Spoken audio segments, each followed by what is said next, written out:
Aku pikir suamiku lagi dinas keluar kota. Tapi ketika aku mengecek lokasi, aku nggak percaya dengan apa yang kulihat.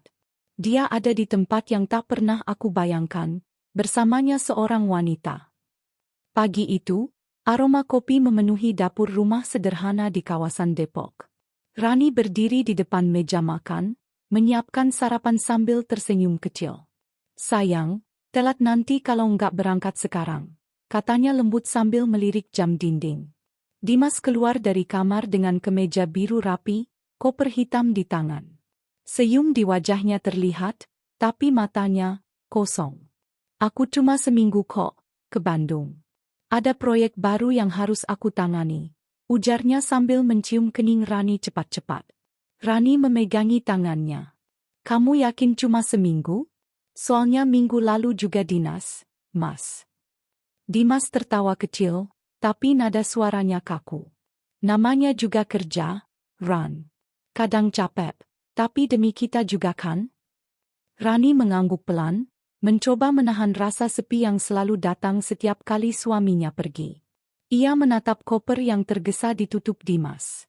Ada map coklat di dalamnya, dan Rani sempat melihat sekilas.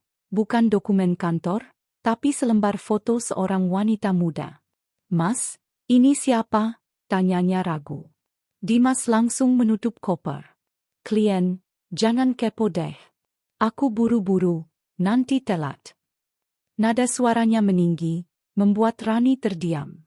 Ia hanya bisa menatap punggung Dimas yang berjalan menuju mobil. Saat mobil itu melaju keluar, Rani berdiri di depan pagar, menahan perasaan aneh yang tak bisa dijelaskan. Semoga benar dinas, Mas, gumamnya lirih. Beberapa jam kemudian, ponselnya bergetar. Nomor tak dikenal mengirim pesan. Suamimu nggak ke Bandung, Ran. Hati-hati. Dia nggak seperti yang kamu pikir. Rani terdiam, darahnya seakan berhenti mengalir. Ia membaca pesan itu berulang kali, berharap matanya salah lihat. Siapa ini? Maksudnya apa? Balasnya cepat. Namun pesan itu tak lagi dibalas. Ia mencoba menelepon Dimas. Tak diangkat. Berkali-kali. Lalu notifikasi muncul. Dari aplikasi pelacak keluarga yang dulu mereka pakai. Lokasi Dimas, bukan di jalan tol arah Bandung, tapi di Jakarta Selatan. Jantung Rani berdegup cepat. Tangannya gemetar. Kenapa Mas bohong? Siapa wanita di foto tadi? Suara notifikasi ponsel itu terus terngiang di telinga Rani. Ia duduk di sofa, menatap layar yang menampilkan lokasi Dimas, Jakarta Selatan. Bukan arah Bandung seperti yang dikatakannya pagi tadi. Tangannya bergetar, matanya memerah. Kenapa kamu bohong, Mas? Bisiknya pelan. Ia mencoba menelepon lagi. Nada sambung terdengar, tapi tak juga diangkat. Setelah beberapa detik, panggilan diputus. Air mata Rani mulai jatuh. Namun di tengah kesedihan itu, muncul sesuatu, dorongan ingin tahu. Ia berdiri, menatap cermin di ruang tamu. Kalau benar kamu di Jakarta, aku akan tahu. Rani mengambil kunci mobil, tapi langkahnya terhenti saat ponsel kembali bergetar. Pesan baru masuk dari nomor misterius itu. Kalau kamu mau bukti, lihat story-nya Lina Adisti. Itu teman kantor suamimu, kan? Dengan cepat, Rani membuka Instagram. Jantungnya seolah berhenti ketika melihat story di layar. Video pendek di sebuah kafe mewah di Jakarta. Di pojok ruangan, tampak siluet pria berjaket abu-abu, persis seperti yang Dimas pakai pagi tadi. Dan di depannya, duduk seorang wanita muda dengan rambut panjang dan senyum menggoda. Rani menahan napas. Itu, Mas Dimas? Ia membesarkan layar. Gerak tubuh, cara tertawa, bahkan jam tangan di pergelangan tangannya, semuanya sama. Ya Tuhan, Rani menutup mulutnya, suara isak menahan amarah. Beberapa saat kemudian, Dimas mengirim pesan singkat. Lagi meeting. Jangan ganggu dulu. Rani memandangi pesan itu dengan getir. Meeting, ya, suaranya bergetar. Meeting di kafe sama perempuan cantik. Ia menekan tombol rekam di ponselnya. Suaranya pelan tapi tajam. Mas Dimas, mulai sekarang aku yang akan menyelidikimu. Langit sore mulai gelap. Kamera menyorot wajah Rani dari balik kaca mobil, dengan ekspresi campuran antara marah dan hancur. Ia menyalakan mesin mobil, melaju ke arah kota. Kalau kamu pikir aku nggak akan tahu, kamu salah besar, gumamnya, menatap lurus ke depan. Mobil Rani melaju di antara padatnya lalu lintas sore Jakarta. Suara klakson bersahut-sahutan, tapi pikirannya hanya terfokus pada satu hal, Dimas. Ia masih bisa mendengar ulang kata-kata suaminya pagi tadi, aku cuma seminggu ke Bandung. Sementara sekarang, GPS ponselnya menunjukkan titik yang sama dengan kafe di story Instagram itu. Kalau memang kamu di sana, Mas, aku mau lihat sendiri, gumamnya, matanya menatap tajam ke arah jalan. Setelah hampir 1 jam, Rani tiba di depan kafe mewah berlampu temaram. Dari balik kaca mobil, ia mengamati sekeliling. Kafe itu ramai, musik pelan terdengar samar. Ia turun perlahan, memakai masker, lalu melangkah ke dalam. Pelayan menyambut ramah. Selamat malam, Mbak. Berdua? Rani menggeleng cepat. Enggak, saya cuma mau nanya. Tadi sore ada pria pakai kemeja biru muda, jaket abu-abu, datang ke sini? Sama wanita muda, rambut panjang? Pelayan itu tampak berpikir sejenak, lalu menjawab, oh iya, mereka sering ke sini. Barusan aja keluar, Mbak. Duduknya di pojok sana. Rani menoleh ke arah yang ditunjuk. Kursi masih hangat, gelas kopi belum habis, dan ada sehelai syal merah tertinggal di atas meja. Ia menyentuhnya perlahan. Parfum wanita menyeruak tajam. Bukan bau kantor, Mas, gumamnya getir. Tiba-tiba seseorang menepuk bahunya. Seorang barista muda, berwajah ramah. Mbak Rani, ya, katanya pelan. Rani terkejut. Kamu kenal saya? Saya teman kuliah adik Mbak Rani. Tadi lihat suaminya ke sini, jadi saya kaget. Dia bareng celek namanya Selin, karyawan baru di kantornya, kalau nggak salah. Rani menatapnya tajam. Kamu yakin itu suamiku? Barista itu mengangguk. Yakin banget. Saya bahkan sempat simpan rekaman CCTV-nya waktu mereka datang kemarin. Kalau mau, saya tunjukin. Rani terdiam. Napasnya tersendat. Beberapa detik kemudian, layar ponsel barista itu menampilkan rekaman singkat. Dimas duduk berhadapan dengan seorang wanita muda. Menatapnya penuh senyum, lalu menggenggam tangannya. Suaranya bergetar saat berkata, jadi, ini yang kamu sembunyikan, Mas? Di luar, hujan mulai turun. Rani menatap langit malam, air matanya bercampur dengan air hujan. Mulai sekarang, aku akan cari tahu siapa sebenarnya Selin itu. Hujan malam itu tak kunjung reda. Rani memandangi syal merah di tangannya, basah dan berbau wangi mahal. Setiap tetes air yang jatuh ke wajahnya seolah menyamakan dinginnya hati yang mulai retak. Selin, ia berbisik pelan. Nama itu kini berputar di kepalanya seperti mantra jahat. Di dalam mobil, Rani membuka ponsel. Ia mencari nama, Selin, di akun kantor suaminya. Tak lama, muncul foto-foto. Seorang wanita muda berparas cantik, rambut panjang, senyum profesional tapi menawan. Di kolom komentar, Dimas pernah menulis, kerja bagus, Selin. Rani menatap layar itu dengan getir. Kerja bagus ya, Mas, atau main bagus? Ia meremas ponselnya kuat-kuat, lalu menyalakan mesin mobil.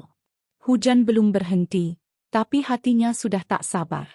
Kalau kamu pikir aku nggak bisa tahu di mana dia tinggal, kamu salah besar. Beberapa hari kemudian, dengan bantuan temannya yang bekerja di HR kantor Dimas, Rani mendapatkan alamat Selin. Sebuah apartemen mewah di kawasan Kuningan. Sore itu, Rani berdiri di depan gedung tinggi itu, menatap ke atas dengan dada berdebar. Wanita ini yang menghancurkan rumah tanggaku. Ia menunggu di lobi, berpura-pura sebagai kurir. Tak lama, lift terbuka. Dari sana keluar seorang wanita muda mengenakan dres putih dan mantel coklat. Celine.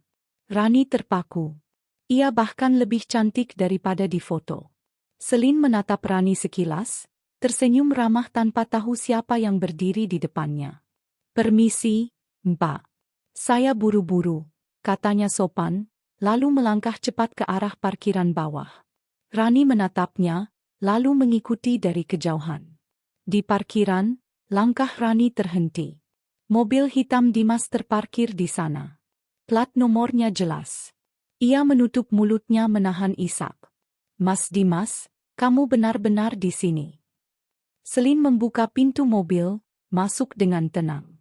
Tak lama kemudian, Dimas muncul dari arah lain, tanpa cincin di jari tangannya. Ia masuk ke kursi pengemudi. Mobil itu melaju pergi. Rani berdiri kaku di tengah parkiran, wajahnya pucat. Jadi selama ini semua kebohongan itu, buat dia. Ia berbisik pelan. "Kamu nggak tahu, Mas, kamu baru aja membangunkan sisi lain dalam diriku." Malam turun perlahan, namun hati Rani bergemuruh. Di tangannya, ponsel menampilkan titik biru kecil, lokasi Dimas yang ia lacak diam-diam. Titik itu berhenti di sebuah restoran rooftop di kawasan Senopati. Rani menatap layar lama, lalu berbisik, "Kali ini aku mau lihat sendiri. Sejauh apa kamu berani bohong, Mas?" Ia datang mengenakan jaket hitam dan masker, menyamar agar tak mencolok. Lampu-lampu kota berpendar di langit malam saat ia naik ke rooftop restoran itu. Suara musik lembut mengalun, dan di ujung ruangan, Rani melihat sesuatu yang membuat langkahnya berhenti. Dimas duduk berhadapan dengan Celine, tertawa kecil, matanya hangat, tatapan yang dulu hanya milik Rani. Di atas meja, 2 gelas wine beradu pelan. Dimas menggenggam tangan Celine, menatapnya dengan lembut. Rani menutup mulutnya, air matanya menetes deras di balik masker. Napasnya tercekat, tapi ia menahan diri agar tidak menjerit. Ia mengambil ponsel, menyalakan kamera, dan merekam. Tangannya gemetar, tapi matanya tajam menatap pengkhianatan di depan mata. "Jadi ini dinas keluar kota, ya, Mas?" bisiknya pelan, suara penuh luka. Beberapa tamu menoleh saat ia tak sengaja mengeluarkan suara terisak. Ia segera berbalik, turun dari rooftop, berlari ke parkiran dengan langkah tergesa. Di dalam mobil, ia memutar rekaman itu berulang kali.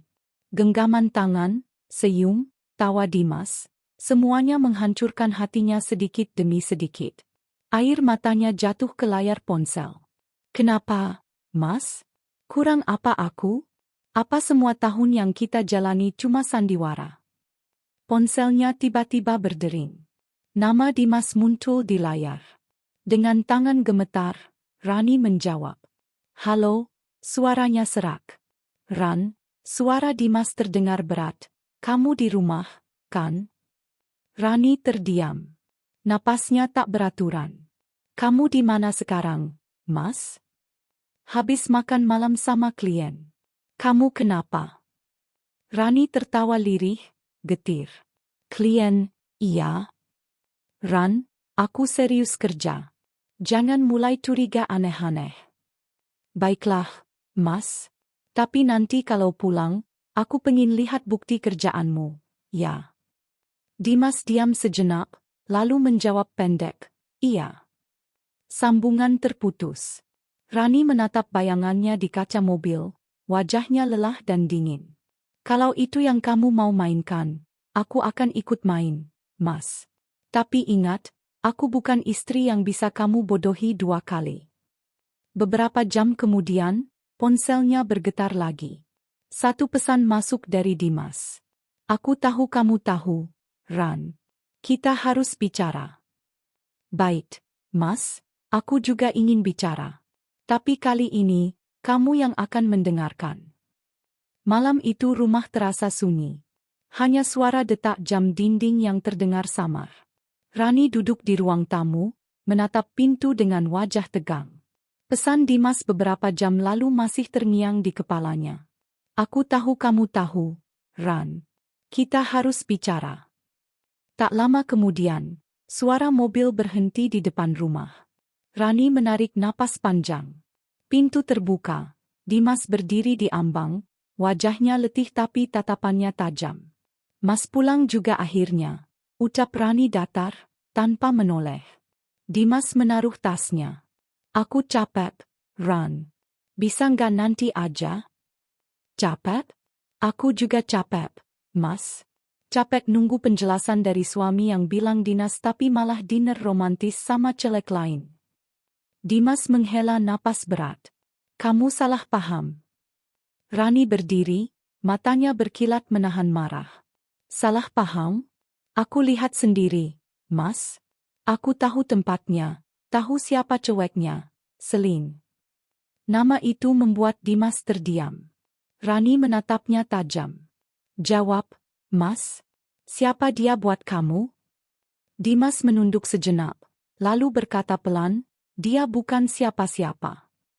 Jangan bohong, bentak Rani, suaranya bergetar. Aku lihat kamu pegang tangannya. Kamu pikir aku buta? Dimas memejamkan mata, menahan emosi. Aku punya alasan, Ran. Tapi kamu nggak akan ngerti.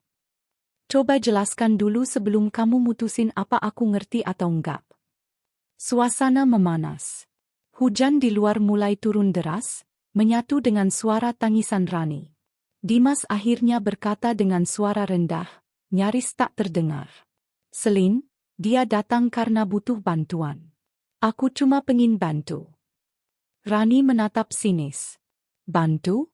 Dengan bohongin istri dan pura-pura dinas keluar kota. Dimas terdiam, wajahnya keras tapi matanya berkaca. Aku nggak punya pilihan. Rani melangkah mendekat, menatapnya dari dekat. Kalau benar kamu nggak punya pilihan, kenapa kamu sembunyikan semuanya dari aku? Apa karena kamu takut aku tahu yang sebenarnya? Dimas menatapnya dalam. Iya, karena kebenaran ini nggak sesederhana yang kamu pikir. Ia mengambil ponselnya, membuka galeri, lalu memperlihatkan foto seorang anak kecil, laki-laki sekitar 5 tahun. Ini alasannya, Ran, katanya lirih. Anak itu, darah dagingku. Kamera menyorot wajah Rani yang membeku, matanya melebar tak percaya. Anakmu? Suaranya nyaris berbisik. Sama siapa, Mas? Dimas menunduk. Sama Selin. Rani menatap foto di layar ponsel itu dengan wajah kaku. Seorang bocah laki-laki berwajah polos tersenyum ceria. Dan sorot matanya, sama persis seperti Dimas. Tangannya gemetar saat menunjuk layar itu. Jadi, kamu punya anak dari wanita lain? Dimas menunduk. Itu terjadi sebelum aku kenal kamu, Ran. Aku bahkan gak tahu kalau Selin hamil waktu itu. Dia pergi begitu saja. Rani melangkah mundur, menutup mulut menahan isak. Dan kamu baru bilang sekarang?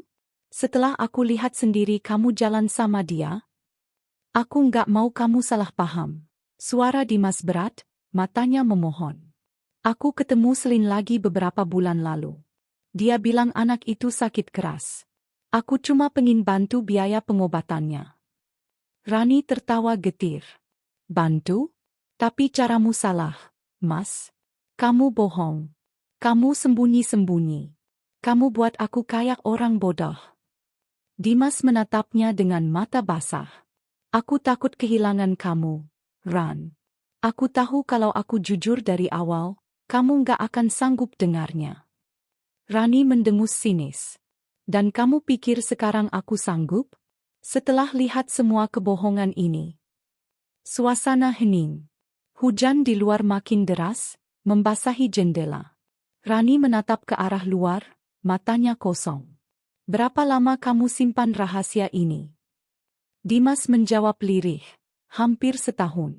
Selin gak minta apa-apa, cuma pengen anak itu kenal ayahnya sebelum waktunya habis. Rani menoleh cepat. Waktunya habis? Maksudmu? Anaknya, sakit kanker langka. Dokternya bilang usianya gak lama. Rani terdiam. Suasana di ruang tamu berubah sunyi, hanya terdengar suara deras hujan di luar. Perlahan, air matanya jatuh. Kalau benar kamu cuma mau bantu, kenapa kamu harus sembunyikan? Kenapa nggak ajak aku bersama? Dimas mendekat, menatapnya dengan wajah bersalah. Karena aku nggak mau kamu merasa kalah. Aku tahu kamu nggak akan bisa lihat aku dekat dengan Selin tanpa merasa disakiti. Rani menggeleng lemah. Aku bukan marah karena kamu bantu. Aku marah karena kamu berbohong. Dimas menatapnya penuh sesal.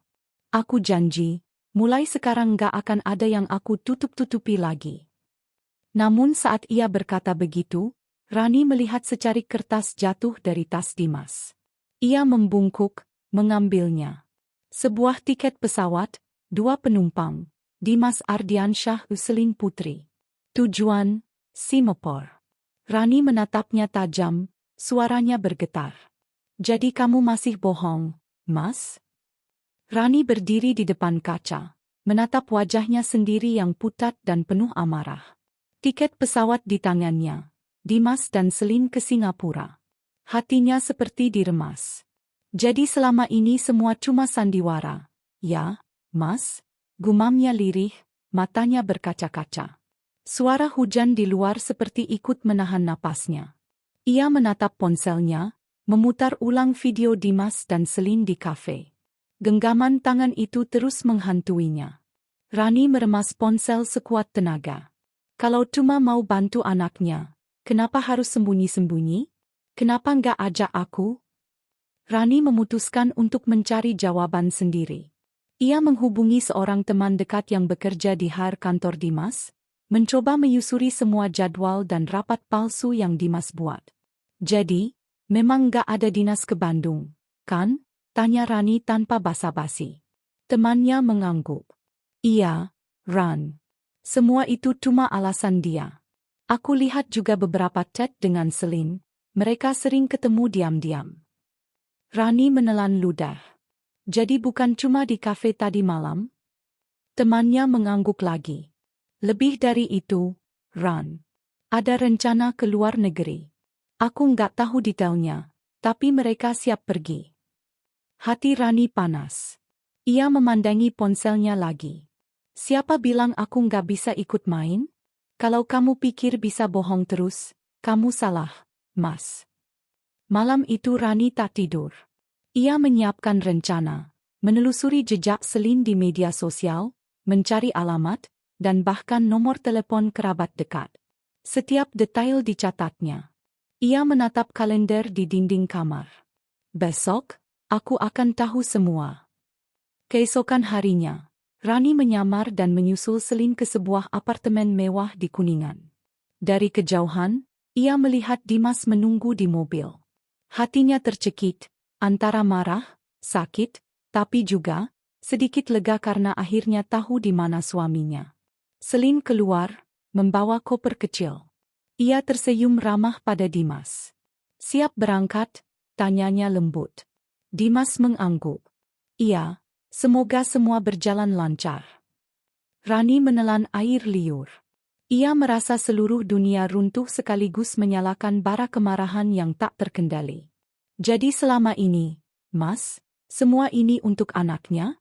Tapi kebohonganmu bikin aku hancur, bisiknya sendiri. Ia mengintip dari balik semak, matanya menatap tajam ke arah Dimas dan Selin yang bersiap masuk mobil. Kalau kalian pikir bisa pergi tanpa aku tahu, kalian salah besar. Lampu-lampu terminal bandara menyilaukan mata Rani. Jantungnya berdetak kencang. Di tangannya, tiket pesawat Dimas dan Selin yang ia temukan kemarin masih terasa hangat, seolah membakar telapak tangannya sendiri. Ini dia, saatnya aku tahu semuanya, bisiknya, napasnya berat. Ia menyusup di antara kerumunan penumpang, menyamarkan diri dengan jaket dan topi. Dari kejauhan, ia melihat Dimas dan Selin berdiri di depan gate keberangkatan, koper di samping mereka. Dimas tampak tegam, sesekali menatap jam tangan. Rani mempercepat langkah. Hatinya campur aduk antara marah, sakit hati, tapi juga takut kehilangan segalanya. Mas Dimas, ini kali terakhir aku diam, bisiknya pelan. Selin menatap Dimas, tersenyum lembut. Kamu nggak khawatir Ran bakal tahu? Tanyanya. Dimas menggeleng, namun matanya menatap kosong, seolah menanggung beban berat. Aku sudah pastikan dia nggak tahu. Rani menahan napas. Ia muncul dari balik gerbang, menatap tajam ke arah mereka. Dimas, Selin, suaranya nyaring, menggema di terminal. Dimas menoleh, wajahnya putih pasi. Selin tercengang. Rani. Tanpa pikir panjang, Rani melangkah mendekat, matanya berapi-api. Kenapa kalian bohong? Kenapa semua harus rahasia? Selin mencoba bicara, tapi Rani memotong. Jangan coba jelaskan. Aku lihat semua, kafe, genggaman tangan, pesan, tiket pesawat, semuanya. Dimas menunduk, tak mampu berkata-kata. Ia tahu tidak ada kata yang bisa menjembatani rasa sakit Rani sekarang. Tiba-tiba terdengar tangisan dari belakang mereka. Seorang bocah laki-laki berlari dari arah kursi tunggu, hampir tersandung di tangga. Anak itu, Rani tersentak. Bocah itu sama persis seperti foto yang pernah Dimas tunjukkan padanya. Selin spontan memeluk anak itu, wajahnya panik. Awas, nak. Rani maju, suaranya bergetar tapi tegas. Ini yang kalian sembunyikan, Mas? Anak itu? Dimas menatap Rani dengan mata berkaca. Iya, aku nggak tahu harus gimana, Ran. Aku takut kamu nggak akan ngerti kalau aku jujur dari awal. Tangisan bocah itu pecah semakin keras. Terminal dipenuhi suara histeris Rani dan Dimas. Selin menatap Rani, wajahnya cemas. Aku nggak ingin pergi. Aku takut dia hilang dari ayahnya. Rani menghela napas panjang, menatap Dimas. Kalau kamu memang ayahnya, Mas, kenapa harus bohong dan bikin aku hancur? Dimas menunduk, wajahnya penuh penyesalan. Aku cuma takut kehilanganmu, Ran. Aku nggak ingin kamu menolak aku, tapi aku juga nggak mau anak itu menderita tanpa ayahnya.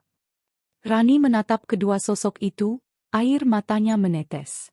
Hatinya remuk, tapi ia tahu, sekarang semua rahasia sudah terbuka. Hujan di bandara reda perlahan, tapi hati Rani masih bergejolak. Anak itu masih menggenggam tangan Selin, wajah polosnya menatap Dimas. Rani berdiri di samping mereka.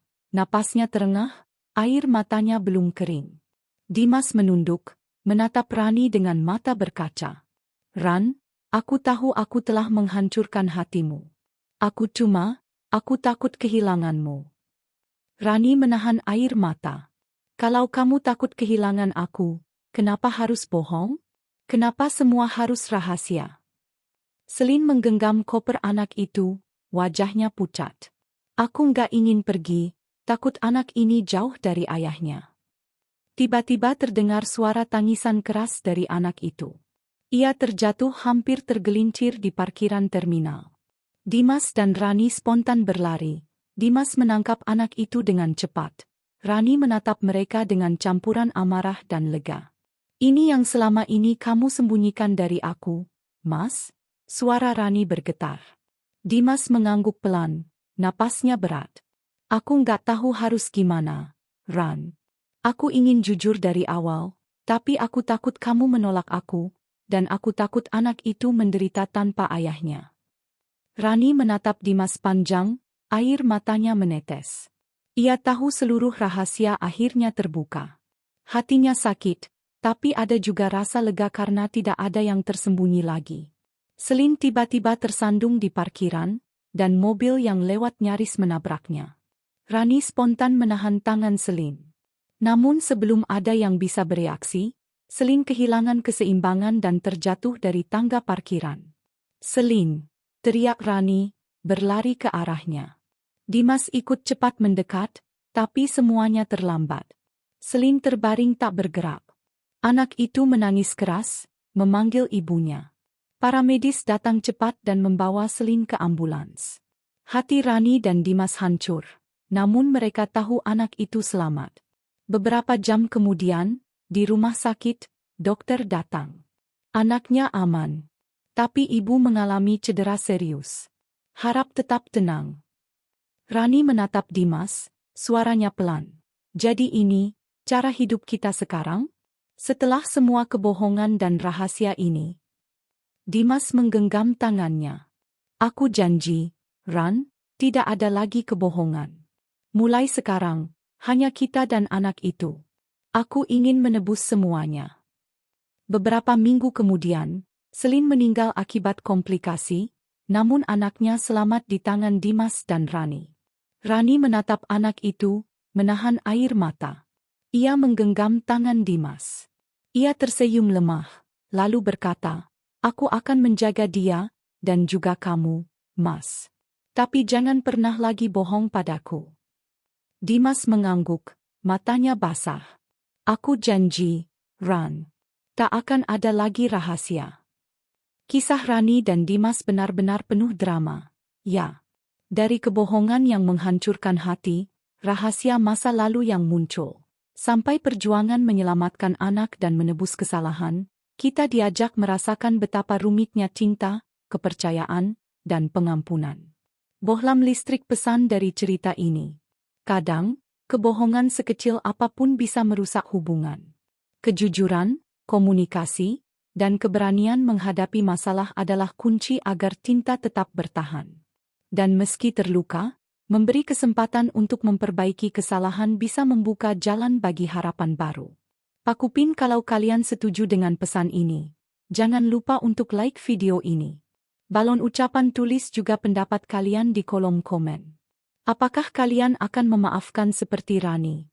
Atau bagaimana kalau berada di posisinya?